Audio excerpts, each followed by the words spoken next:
Catalanades d'un tal, Albert Saiset, 1891. Les Nugues. Era el dia de Sant Antoni.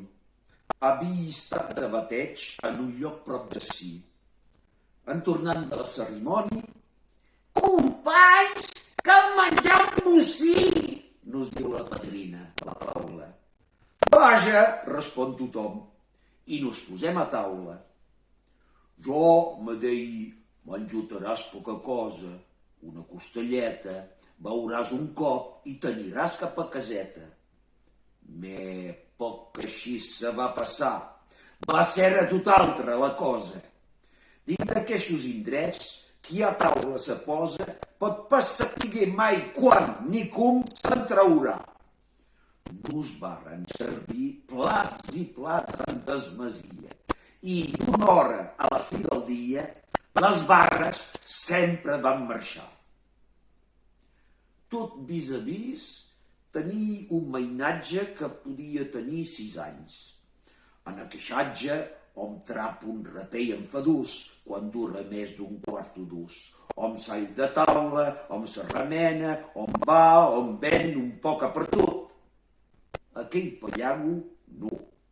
Era pas de la mena que fan uns llepafils. Ell menjava de tot. Un quelcom que se pot pas dir. Ferm, sus de la seua cadira, com si hagués estat agafat amb vesc, roig, amb galtes de pa fresc i mustos fins a les orelles. Poc que s'hagués, com jo, contentat de costelles. A cada plat que veia, allargava la mà i deia «Jo no vull, mamà!» I la seva mamà un bon tros li'n donava, com si ja era pas prou fart. Jo, amb la gent, me semblava de veure embocar un canard i me deia «Si això aviat no s'acaba, esclatarà com un petard». Quan se va atrapar acabada aqueixa grossa repeixada, que tots, de més en més tipats, a la fi del desert varen ser arribats, lo pallago fa mala cara i hem pres cop de panxegar, de plorar i de somicar. «I bé», li dic, «què t'apren ara? Què demanes? Un bol de te, Ja ne tindries prou menester. De què te planyes? Per què remugues?» «Som pas menjat de tot». «I què et pas menjat?» «Nugues». I per l'acabar d'enfitar, li'n varen tingué de donar. L'home golós de tot s'ennaiga. Mai s'atrapa content ni fart. I si li donaven la mar, diria que hi ha pas prou aigua.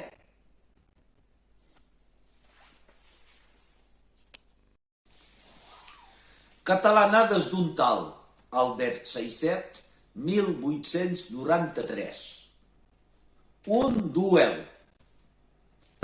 Cap a l'estable, al mas, un dia, havent sentit un bruig que m'havia estonat, vaig córrer per veure el que hi havia.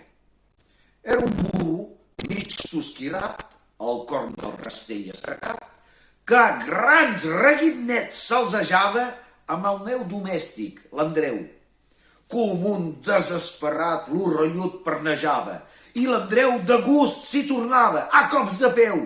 Aqueixes cames, com treballaven, sempre en l'aire, mai s'arrestaven.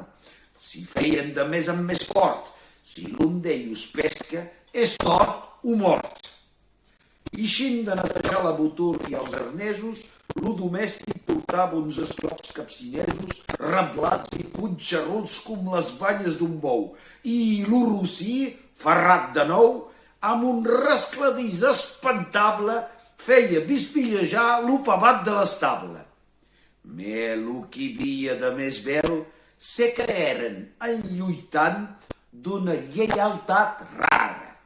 Prop de l'esquena l'un, l'altre prop de la cara, sentien a xiular els reguitnets sense un crit i sense recular d'un sol través de dit.